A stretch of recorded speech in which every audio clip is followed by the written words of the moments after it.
Hello, my name's Paul Gow. I'm CEO of Tribeca Resources Corporation. Tribeca is TSXV listed copper explorer with a focus in Chile. And today we're here to talk about our Jiguata project. And I'm joined today by Daryl Nunn from Global Ore Discovery, a Brisbane-based consultancy out of Australia, and who have a lot of experience in these types of terrains. And no doubt he'll tell you a bit more about that. The Jiguata project, we back in October last year, we signed an option to purchase 100% of the project. We've hit the ground running since then. December, January, February, we've pretty much had some pretty intensive field work going on. That has included geological mapping, rock chip sampling, soil sampling, and we've also run some ground magnetic surveying over the entire license, which is pretty big, 10,000 hectares. As along with that, we've also re-inverted and had a 3D inversion completed of the historic IP data. And Global Ore Discovery, and no doubt Daryl will tell you a bit about this, has acquired some worldview high-resolution satellite data, and that's being used pretty intensively for alteration mapping. I should note that our field activities are being completed by a group called Assessores de Mineras, which is a Chilean-based consulting contracting group who we work heavily with, as well as now we have Global Ore Discovery on board out of Brisbane as well. So it's working out to be a great team. Um, what we're looking for is very large porphyry copper deposits up here, and if you have a look at the tenure map around this area, you'll see that all of the properties are held by major companies. So it's certainly elephant country, and that's what we're looking for. It's up in the high Andes. It's about 4,200 meters, but as you can see from this map behind, this photo behind me, the infrastructure is great. There's actually an asphalt road that runs right through the property, and you'll see the topography is not too severe there. Um, so the work's been going on. I guess I will hand over to Daryl if you want to get your slides up. Daryl's prepared a few things, and it's pretty much based. This material is based on a news release that we put out this week. With plenty of detailed information, and that news release was specifically a technical update. So when that comes up, Daryl can tell you about, I guess, introduce himself as well as tell us what he thinks are the main conclusions coming to date out of all of this data. Hi, I'm Daryl Nunn. I'm a principal geoscientist and founder at Global Ore Discovery. We're a geoscience and advisory consultancy. We've got over 30 years experience in porphyry and epithermal exploration throughout the world, but also significant work within the Chilean Andes. We help explorers through applying leading edge technologies to help them make discoveries. Okay, yeah. So thanks, Daryl. I guess I should just state that we're a TSXV listed company, and that this material in this video, and whilst it's based on our news release, it does include some forward-looking statements. So I'll put this disclaimer up here, which you can read at your leisure. Okay, thanks, Daryl. So where are we in the world? Jiguata is up in the northern part of Chile. What we've been doing is trying to understand how it fits in with the regional structural architecture. As Paul mentioned, we've got some new magnetic information, and what we've been able to do is bring that into a local scale structural interpretation, and then piece that into the regional scale, crustal scale structures. What we've found is that the Jiguata system sits on a major strand of the Namequio fault. Here, it's called the lower fault system. It runs north-south up through here and up through the Jiguata project. And it also occurs along another major structure called the Parca-Minicucho fault, which comes through here and heads up to the northeast through the Jiguata project. Interestingly, this Parca-Minicucho fault system hosts the Cerro Colorado deposit and also the Queen Elizabeth deposits. This is we believe, a younging trend along here. So these systems become progressively younger as you trend along this structure. We think Jiguata is the next center along that trend, probably a Miocene age center, but highly prospective for Miocene porphyry systems. As Paul alluded to, Global Ore Discovery has been processing the WorldView 3 imagery. This is a great technology that allows us to map alteration minerals from space. What we've identified in doing that processing is that we've identified four large alteration centers. These sit within a 7 kilometre long corridor, and that is 4 kilometres wide.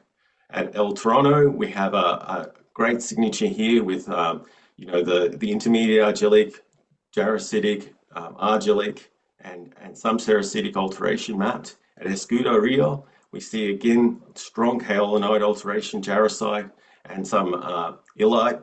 And then down in La Soberana, we see lots of strong jarosite, opaline silica, and again we start to see that phyllic style alteration.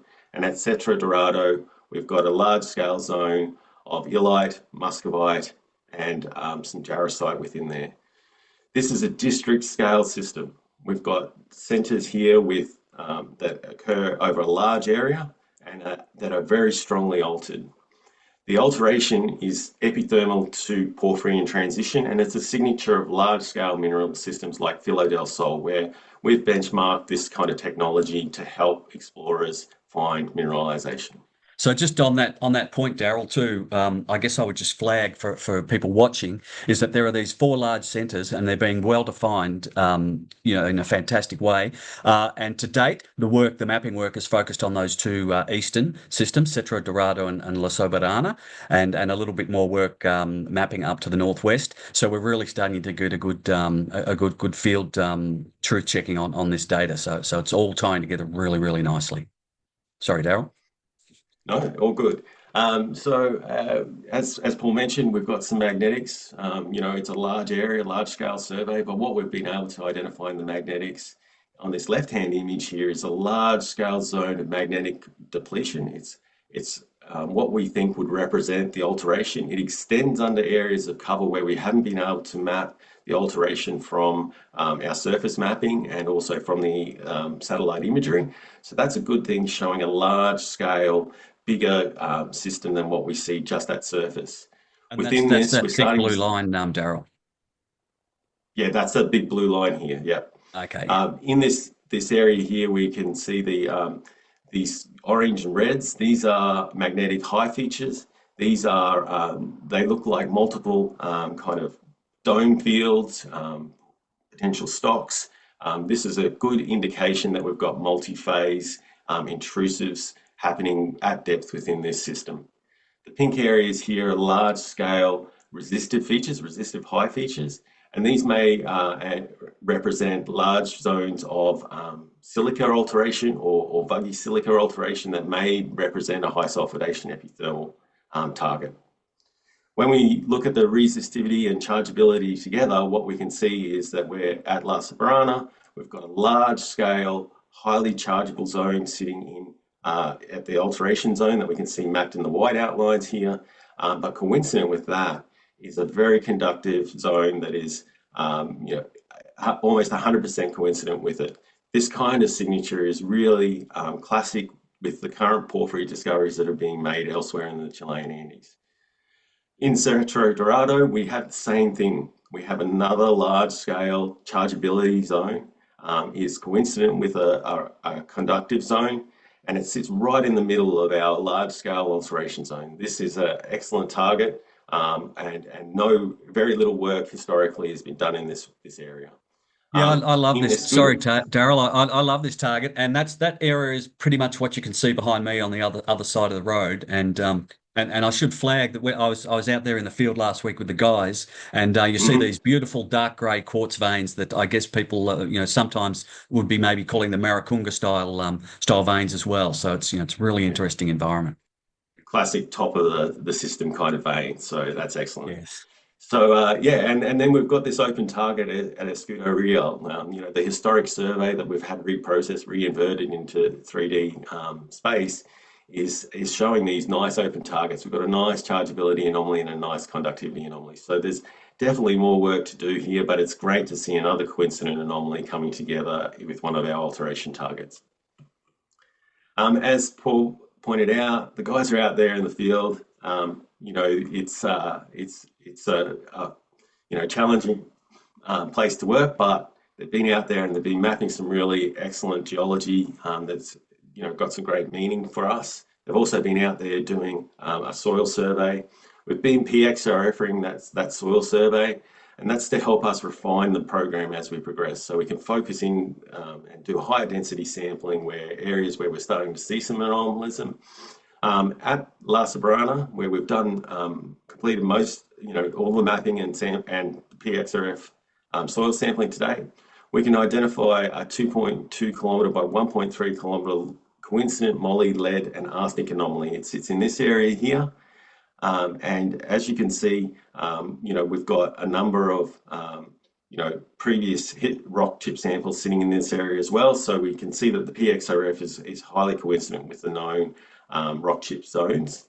What we can see up further in here is that we start to see those arsenic anomalies come in with the quartz alunite breccias. We see another hydrothermal breccia here, and then we've got a number of porphyritic dacitic domes coming through. So this is looking like the high energy parts of the system where we've got, breccias coming off, multi-phase intrusives.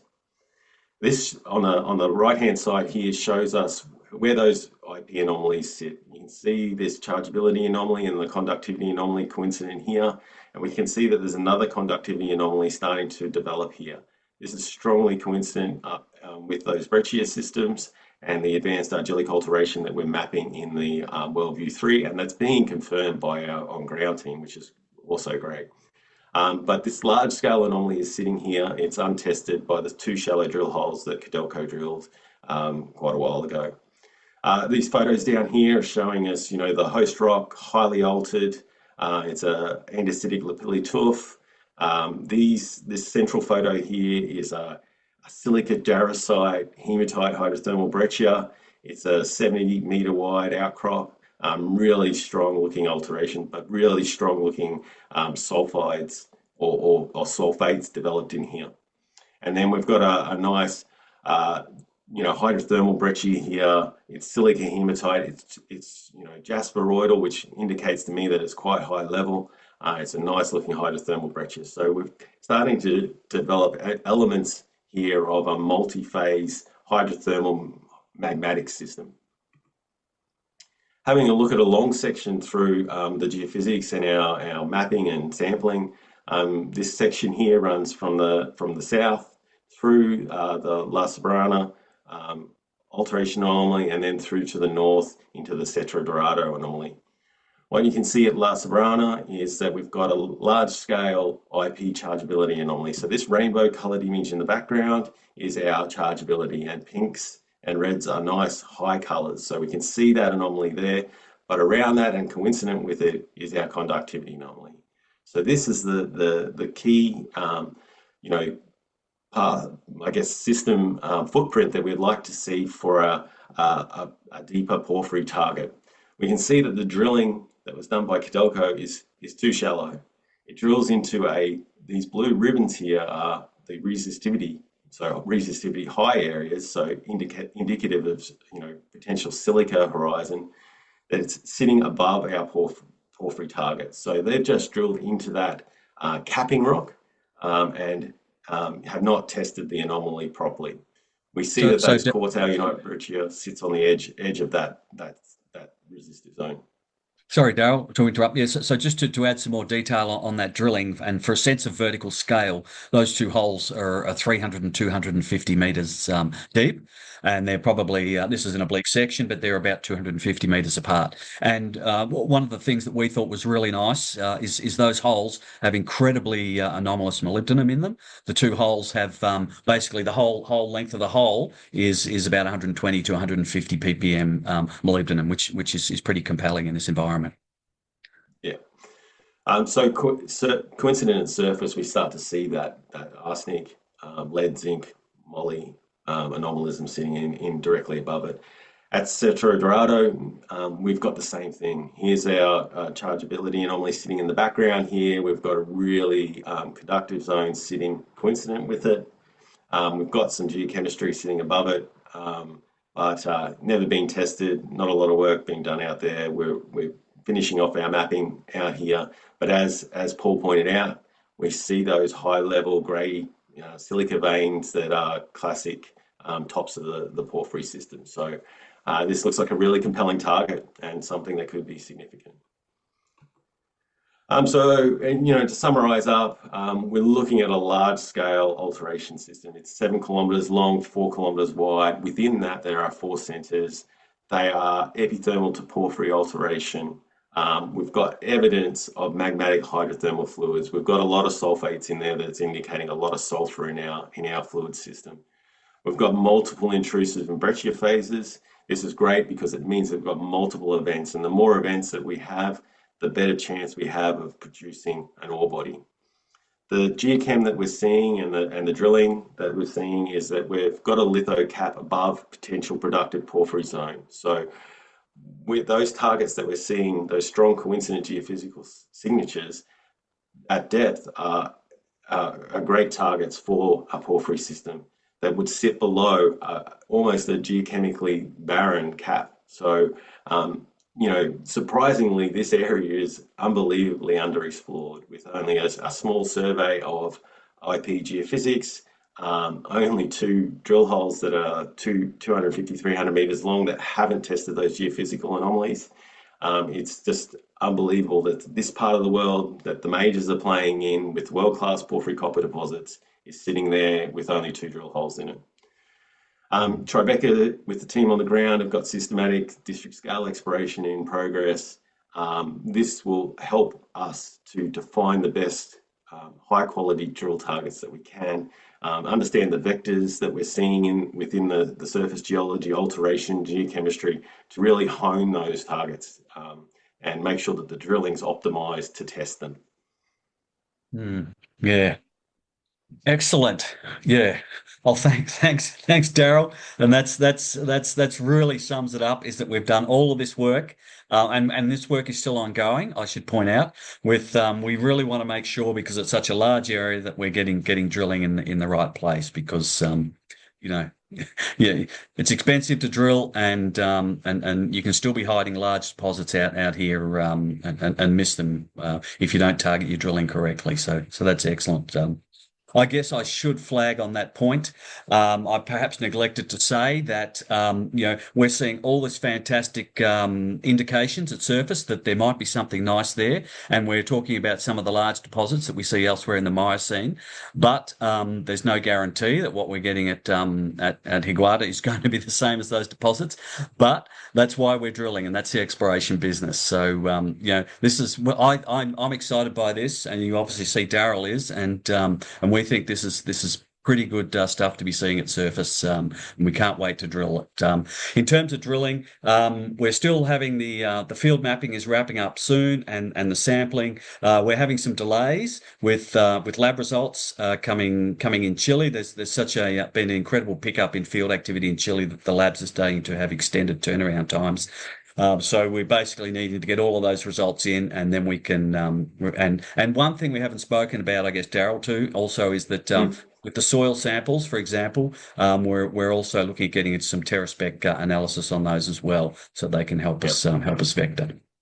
So, in summary, the data collection has started. We're well into it. There's still a bit to come. It's looking really promising from where it is, and I certainly want to thank Assessores Gimenez in the field and Daryl and Global Ore and all the work that you've been doing. So, thanks very much for that. Everybody that's listening, stay tuned. No doubt there'll be more news coming out as Daryl and his team continue all this great work. Okay, so thanks for that, everybody. Thanks, Daryl. Cheers. Thank you, everyone. Bye. Bye-bye.